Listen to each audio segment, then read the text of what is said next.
Welcome back to the Elegant Simplicity podcast. Today we're diving into a topic that will resonate with pretty much every farmer leader I know. That feeling of having far too many balls in the air. Whether it's supply chain shocks, AI programs, cost pressures, and everything else. Our guest today is Dave Food, a supply chain expert who leads and supports leaders moving from firefighting to what we at Tricordant call Elegant Simplicity, to create supply chains that are lean, adaptive, and human-centered. So Dave, it's brilliant to have you with us.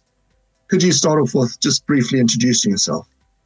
Yeah, my name's Dave Food, and I describe myself as a reluctant academic. I dabble around academia, but have worked as a consultant working alongside leaders, putting tomorrow's supply chain capability in now and using data and the tools of tomorrow now.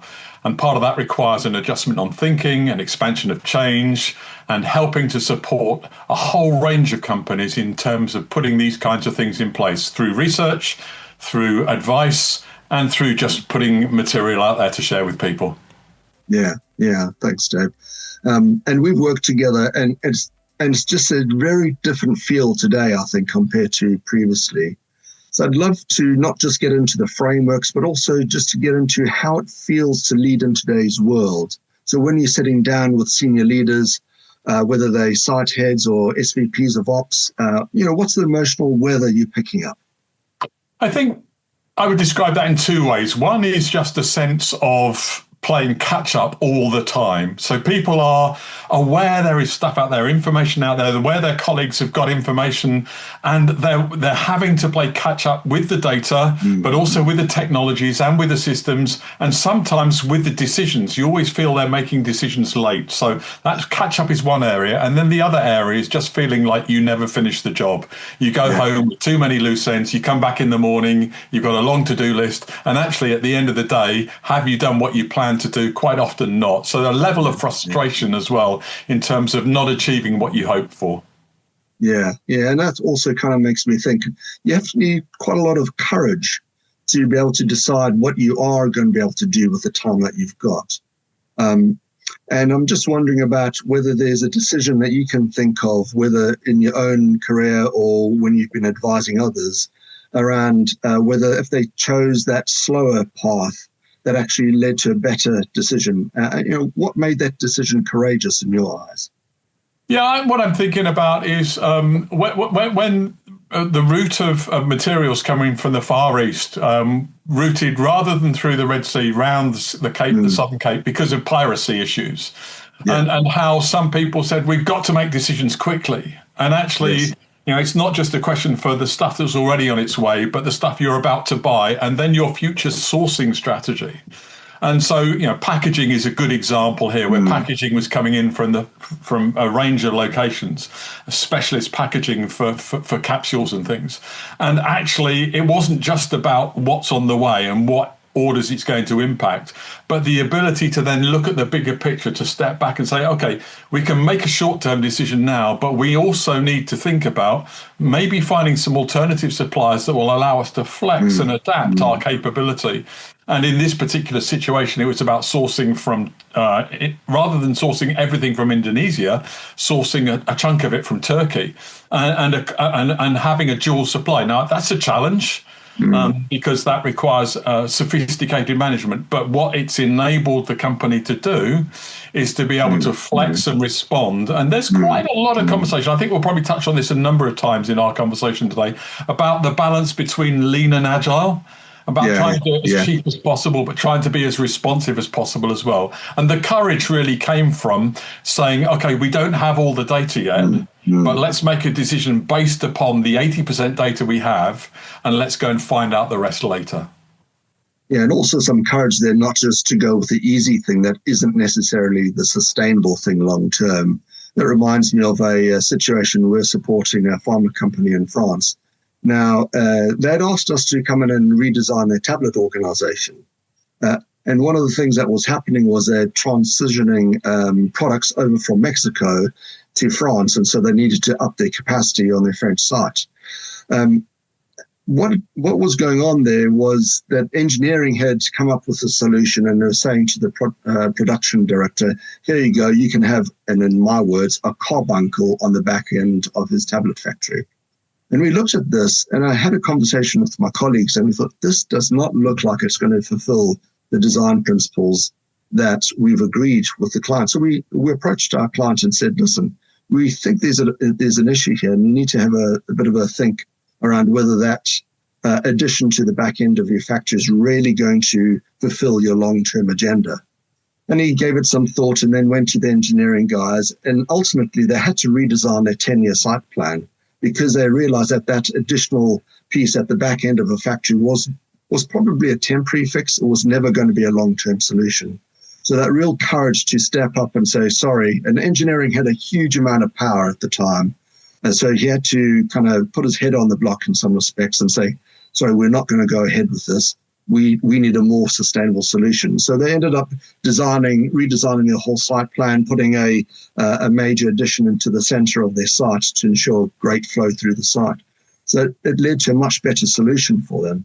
So yeah, I can certainly see how courage is so important, particularly when the pressure's on. And of course, when the pressure's on, decision quality is really important. And we talk about that in elegant simplicity around organizations often add, more reports, more meetings, more layers rather than subtracting complexity.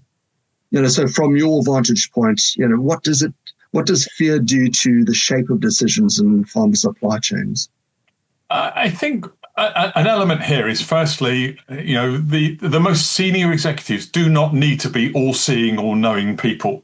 So, they're overwhelmed. Many people are overwhelmed with the amount of data that's coming to them, even the amount of dashboards. Let's forget data, the amount of dashboards that are coming towards people and the alerts that are coming. And you can only deal with the top 5%. So you've got to start to build capability in that allows you to filter out the noise, to filter down the noise, to push down your teams and down the decision processes. Capability. So let me give you a little story as an example. So I was sitting in someone's office just before Christmas, and somebody pushing, sorry to interrupt the meeting, but I need this decision from you. And it came into a supply chain executive and just said, I need the decision now. And it was a fairly simple issue. And we kind of reviewed it afterwards. I had a conversation with the supply chain executive and said, why couldn't that person make that decision themselves? I said, well, because they're newer to the team. And I said, well, okay, what's your process to go from where you are now to them being able to make that decision in the future? Because that decision should not have ended up on your desk.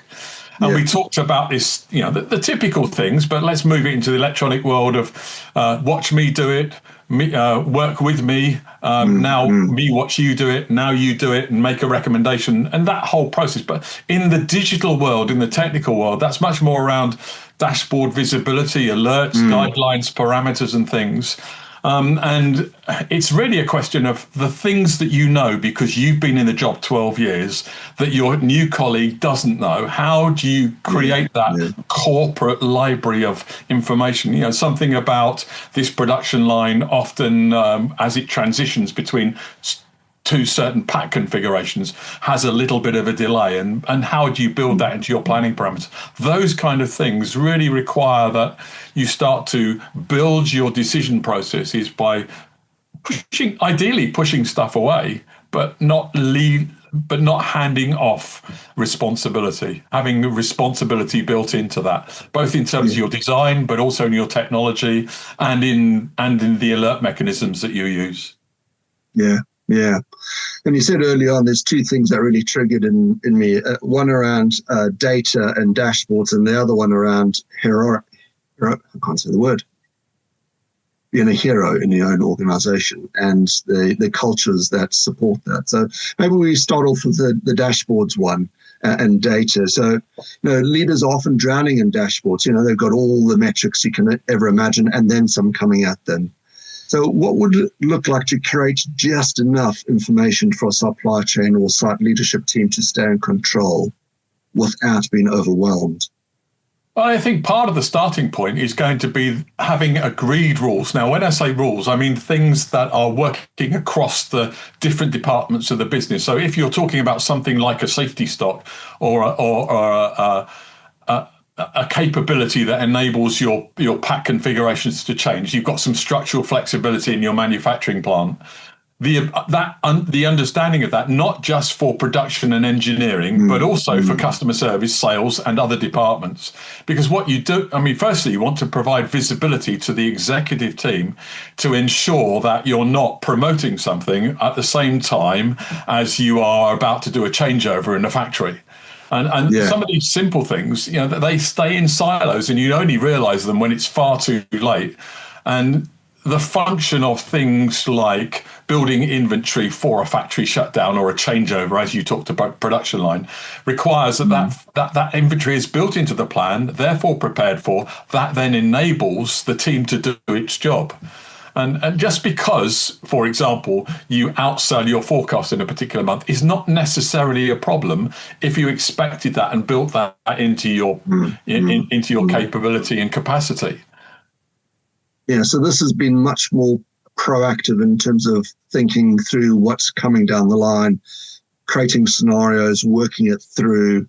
And what I start thinking about there is around the use of AI and how AI can help with scenario planning, and what's your experiences of supply chain leaders and others across, whether it's the farm sector or other sectors, using AI to help them in scenario planning and thinking through decisions. I think one of the great areas of using AI is what I call the peripheral view. That, when we look through, both of you and I are wearing glasses today, so to see clearly, we have to look through our glasses. But if we can see outside our glasses, and that peripheral view sometimes gives us a clue, and it's the AI that will watch outside our field of view to enable and pay attention to, there's an unusual event coming down. The delay on this shipment coming into Felixstowe is going to impact our ability to launch this product in 6 weeks' time.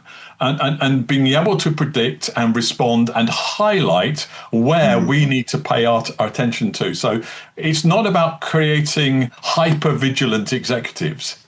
It's about filtering out the noise and enabling them to spend the time on the things that are important rather than urgent. Yeah, so urgency should be covered by the AI. Yeah. So certainly. Yeah, so I said the other thing that triggered in my mind was around this hero culture. And in some organizations, a firefighting culture seems to be quite seductive. And we've actually touched on celebrating firefighting in some of our other podcasts, those heroes who save the day, instead of building that quiet, predictable excellence into their systems. So what do you think, from your experience, keeps that hero culture alive? I think for many people, it's firstly built into where you've grown up. If you're sitting in the supply chain teams, typically you're logistics, warehousing, you've solved something in the past, and you love the adrenaline rush and the satisfaction that brings.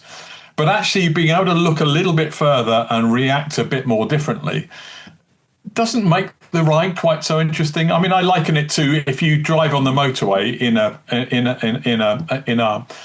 people mover. You're sitting up quite high, you can see a long way ahead. You react differently to the brake lights ahead. You're sitting in a low sports car, you accelerate and speed up and slow down, and there's an exhilaration in that sometimes, just having to brake hard actually gives you a little bit of a buzz. And sometimes it's the same in the office. Hey, we didn't really want to deal with this problem, but we've dealt with it and we've overcome it.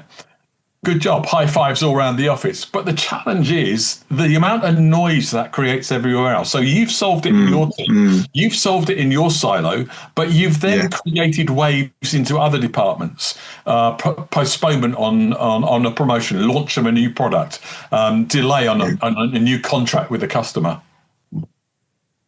Yeah. So it's having that real sense of understanding how you operate within an organization and what ripples, or in that case, waves you're making. That's maybe not necessarily helpful for other parts of the organization.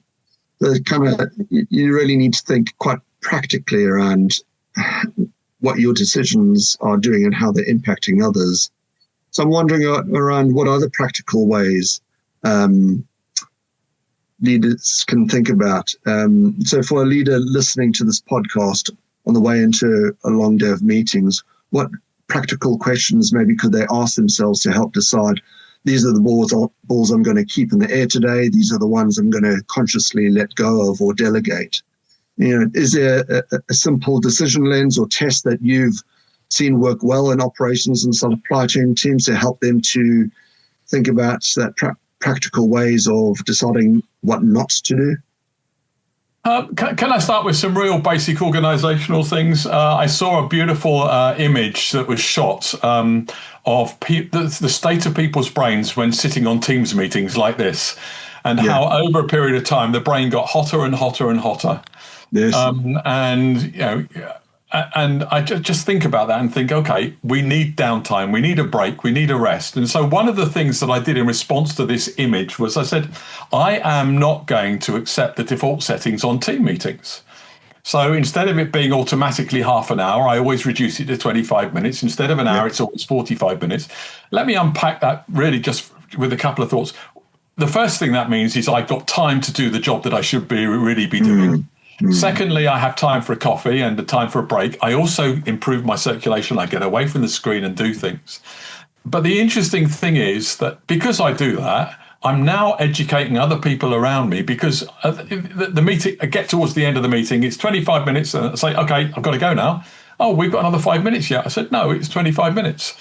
And so by doing it, I'm educating other people around me to also take a break, because we always hear it. I'm sorry I'm late. The previous meeting overran.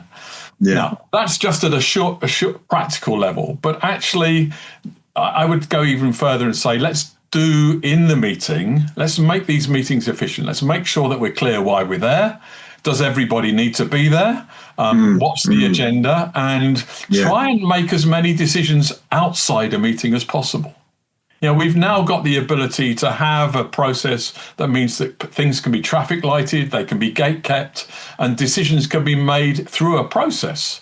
And actually, you don't need some of these things, approval of expenses.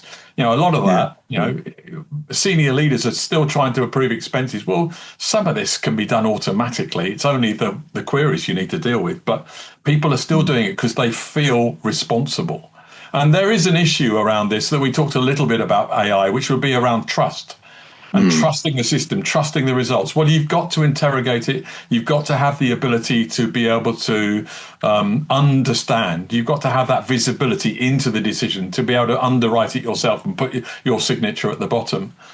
So I would say it starts with behavioral stuff. It starts with the setup, and then it starts with managing change. So that you aren't just tweaking things, you are on a journey to get from where you are now to where you want to be. Maybe just reducing the number of meetings you have, having some strategic time in your diary, having your secretary, if you've got a secretary, your PA, actually putting some strategic time in your diary. Having walking meetings, another one, help to be a bit healthier as well. Where I can now, if I'm not going to have to be in front of a screen and a camera, earphones in, I'm doing the walking meeting. I'm doing it more now than I ever was, and my step count's going up, so that's got to be good for me. Yeah, well, amen to that. I certainly think I need to do a few more walking meetings. I may take that as a feedback to myself. Thank you, Dave. And also just really chimes in with simple stuff that we recommend to our clients across multiple sectors, those productive meetings. I think it seems that people, not just leaders, but people have forgotten how to meet well. And I don't know if it's since COVID or I think it was happening before COVID, but people didn't have that clear sense of what is this meeting about? What is its purpose? What is the value it's going to be adding? What decision is going to be made? Because you don't just want to have a meeting just to share information. That can be shared kind of on an email or some type of update. So what is the decision that's going to be made in this meeting? What information is going to be required? Therefore, who are the people that need to be in the room to make that decision? Some of those simple and basic things. And the other thing that comes to mind as you're talking there is around, the heart of organization design is this idea around division of work and integration of effort. Now, division of work means that you've got to have really clear boundaries. Now, we know that pharma is famously matrixed. It's got global, regional, functional therapy areas, partners, contract manufacturers, different cultures, languages, and the list goes on, of course. So when you look at these complex organizations, where do you see healthy boundaries? Leaders being clear about what they won't pick up, and where do those boundaries get blurred or even vanish? I think a few things. One is needs to know. So not everybody needs to be in the room because they just need to know the output. They don't need to be in the room to be part of the decision. That would be one area. Another area would be that there are times and seasons when people need to be involved. So R&D, do they need to be involved every meeting, every monthly meeting? Probably not, maybe quarterly. So maybe you change the shapes of your meetings and you have certain structures where you're doing a financial review. How are we tracking against budget? Maybe you don't do that every month in detail, but maybe you look at the profitability and those kind of things. And then also structurally building into where you have conflicts of KPIs. It's something that people don't want to talk about, but the more integrated we become as a business and as a planning team, and as we plan across different silos, we start to find that we've got competing KPIs. And on one person in the room, their success factor would be to do it cheaper. And for the supply chain, it might be to do it faster. And those two are competing KPIs. Yes. And you don't need to solve that in that meeting, but you do need to park it and try and resolve it. So that would be a further area. And then I would also say, have a traction whereby your planning horizons, your planning protocols, your planning infrastructure is growing and developing. So if in 6 months' time, things should have changed, you've got greater visibility. You can see into certain customers' data now. You can see in certain key supplier pieces of information. That means that you have you're able to make a better decision in your planning processes. And then the other thing is, we haven't really talked about, you mentioned scenarios earlier on, but you do not want to be looking at all scenarios of all options in a meeting.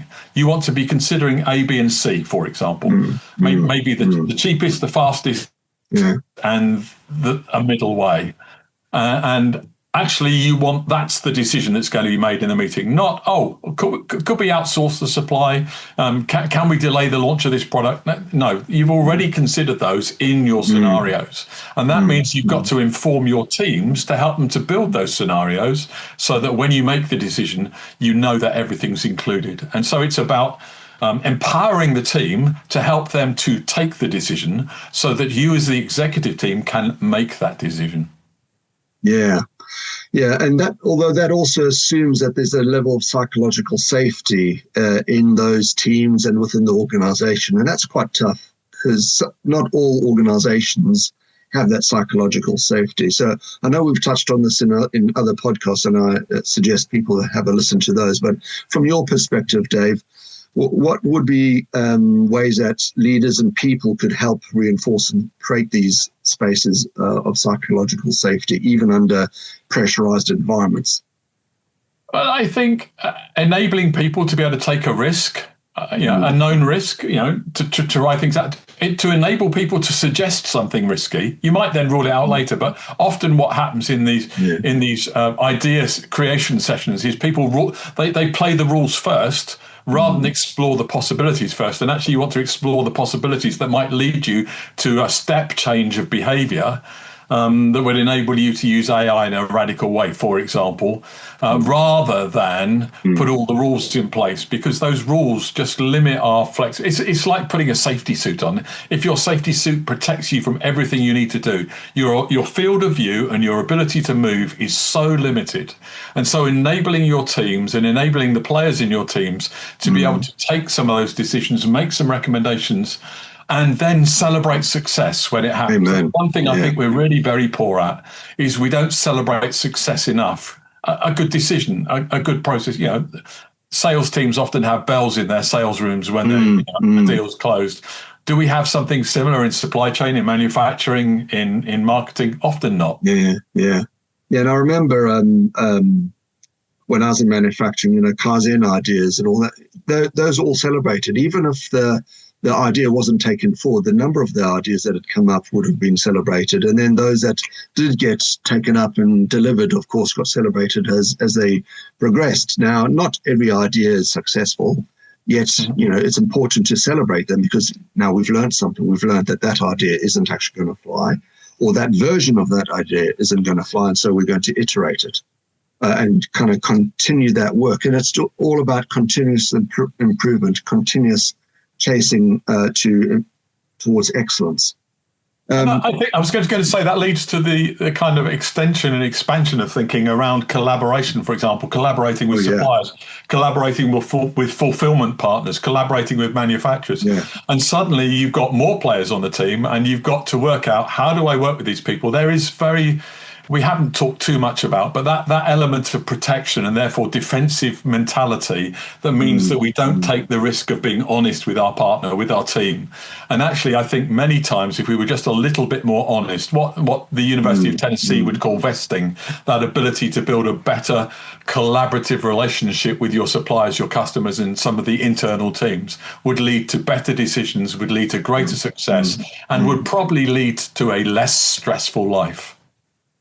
Yeah, and as we talk about collaboration, it comes back to that elegant simplicity again. Because if you've got lots and lots of objectives and then you try to have a conversation with your collaborator, they're going to get overwhelmed with all the objectives. They go, well, that's too much.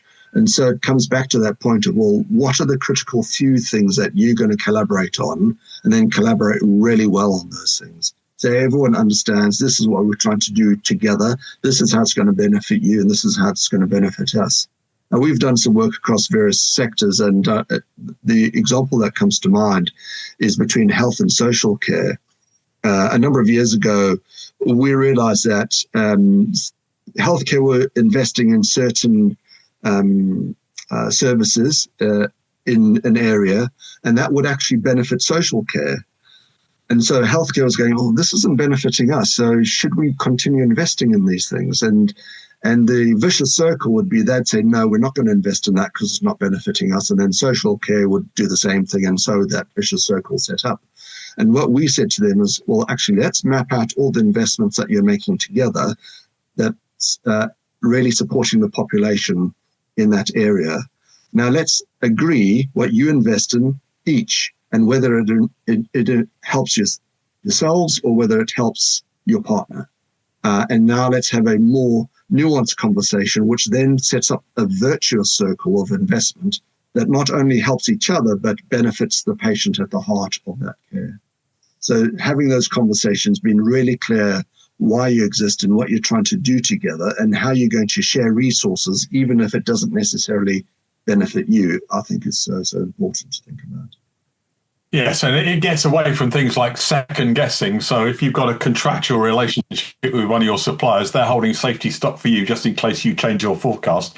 Whereas actually, if you could collaborate on the forecast accuracy together, then you both see, how you're planning, how far ahead you're looking, the uncertainty of the future, and how you can respond to change as it comes down the pipeline. Yeah. So you've also written a blog for us about the case for slowing down. And I think I've, in my mind at least, called it juggling in slow motion.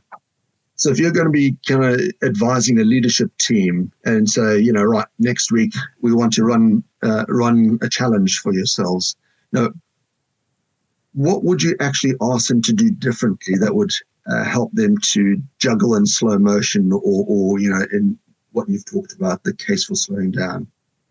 I think if you just look if we stick with the juggling analogy, just the number of balls you've got to process. My understanding, and I'm not a juggler, by the way, is that when you learn to process these things, one of the things you might do is change the color of the important balls. So the ones you don't want to drop, you change the color of the balls. You highlight those and you say, those are the ones I'm going to focus my attention on. Those will get more of effort than some of the other ones. If I happen to drop some of the other ones, it's not a problem. But then also build that into your design as well, so that you can build some flexibility, whether it's structural, whether it's in decision making, whether it's in partnering. But you build some capability that says, if I drop this ball, then there is this safety mechanism in place to cover that. We're not talking about dropping all balls. We're just saying we focus on these 3 out of the 7. These 2, there's a technique to handle it. These other 2, we will mitigate through other rules and techniques. So then you need to pay attention to, and that's where you need to do some retraining. And that's where I think the message around elegant simplicity comes in. You are now focusing on those 3 key balls because those are the ones you cannot afford to drop. And then you get agreement. So now you start juggling with 2 or 3 people, not one person. You all agree on which of the balls that you're juggling together that none of you can drop. Because if you work in your silo, you drop some, they're critical for somebody else. And so it's very much about communication, synergy, paying attention to these things, and then allowing your neural pathways to readjust so that you are focusing on the right things at the right time. Yeah, and that makes me think about protecting yourself in your own capacity as a leader, because you can only juggle so many things. And I remember when I was doing some research, they're saying most people can only really sort of consciously think about 4 or 5 things. And you can maybe some on the extreme can do a few more, but really it's those 4 or 5 things that you can really juggle at the same time. So from your vantage point, what do the most sustainable leaders stop doing to protect their own attention and particularly their well-being? So we've talked about stopping, only juggling those few balls, but I'm just wondering, are there personal practices that they can also do that help them to stay calm and present for their teams? Yeah, I think dealing with the word now is often an often interesting challenge. So Stephen B. Semple, who wrote a great book called The Contrarian's Guide to Leadership, in there, one of his chapters talks about and says, okay, what do you mean by somebody rushes into your office and says, I need a decision now. Well, what do you mean by now? Oh, well, actually, I don't need a decision until next Tuesday, but because you're here in the office today and free right now, I need your attention and decision now. So actually, you can give me 3 more days, and as long as I give you the answer on Monday, everything works fine. But there's that, everybody's building buffers into their decision processes. And so suddenly your supply chain, your business has become sluggish because you've got 10 steps of a process. So one way would be deal with now. The second thing is where you can run in parallel rather than in sequence. So if you can run things in parallel, that means that you can shorten time. That happened post-COVID. Lots of decisions during COVID and post-COVID moved to a parallel environment rather than this sequential environment. That shortened lead times, that allowed people to work differently. It also required people communicated differently. So I would recommend those kinds of things. And let's reinvigorate a few water cooler moments as well, where people are having a conversation about something that would be useful rather than I'll only talk to you in this meeting about this thing. Yeah, and I think coming back to your point earlier about well-being, your point wasn't necessarily about well-being then, but it was about walking meetings that helped in previous steps. And I think that's another key thing that I think is important is about protecting your capacity, because your capacity diminishes when you feel more fragile. If you're exercising, you're actually expanding your capacity, you're feeling healthier, more able to cope with fluctuations and sudden changes. So I'd say that's probably another thing that certainly is really important. I find it in my own life, if I don't exercise enough, then I don't feel that I'm performing at my best. And so I'd probably also recommend that people look after their health as well as thinking about their teams and how they can do things together that allows them to create a healthy environment overall for their organization and themselves. I was going to say, and also considering work-life balance, there's that element too, thinking about family and those that are important to you. I back end of last year, I was sitting with someone who said, I'm sorry, I've got to go now. Don't tell anybody, I'm going to my child's end of term play. I said, why not tell anybody? He said, well, because I'm leaving on time. I'm not leaving late. Yeah. And, Rob Parsons wrote some great stuff in The Heart of Success where he said nobody, and he was quoting somebody else, nobody on their deathbed ever said they wish they'd spent more time at work. And I think actually we're better people at work if we've got a healthy home life as well. So not taking work home, but also not bringing too much of home into work as well. Yeah. I think that's also really important for younger leaders, people who are maybe into their first leadership role.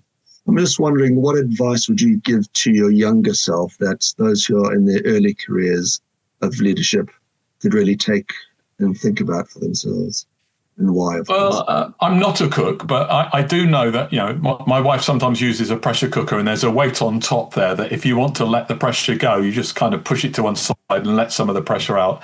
Having a pressure release valve was something I think I needed to learn about when I was younger. Yeah. And I'd apply that even more to today's junior managers, and just say, find ways to release pressure, whether it's talking to someone else, having a mentor, not necessarily your line manager, a mentor who you can talk to talk to someone who's important in your world, but also be honest with your line managers and say, I've got 67 things to do here. I can only do 40. I'm not doing these ones. So communicate up, manage upwards, and say what you're not doing as well as what you are doing. It seems politically incorrect because everybody expects more with less. But I think if you're professional, communicate upstream, this is what I'm doing, this is what I've done, this is what I'm doing, this is what I'm not doing. If somebody then says, but I need you to do this thing, you say, okay, which thing do I change? What priority do you want me to change? And so you're being a bit more open, and you're displaying some of the decisions and mindsets you have to, to protect yourself in some ways, but also to protect the team, because then we know how the people around us are behaving and we understand the choices they're making. Yeah, and so that kind of calls out the values that are important to you and how you are being true to your values. And so I would always be advocating to every leader to reflect on what are the values that are important to them and how do they show up in their lives, in their work lives, and to try and see if there's a difference between what happens at home and what happens in work, and then maybe ask why. So I think that's an important thing to think about. So Dave, this has been such a rich conversation. I want to thank you for it. We've touched on what feels like so many things, how to lead with too many balls in there, what courage actually looks like in a regulated high-stakes environment, how boundaries and design choices create calm, and how data can either amplify chaos or even support that elegant simplicity. So for listeners, we'd love to hear how you get on if you try that challenge around juggling in slow motion. But Dave, thanks again for joining us. Thank you. Thank you. And for everyone who's listening, if you found this helpful, please follow the series, the podcast, the blogs. Do share it with your colleagues who might be juggling more than is healthy. And we'll see you next time.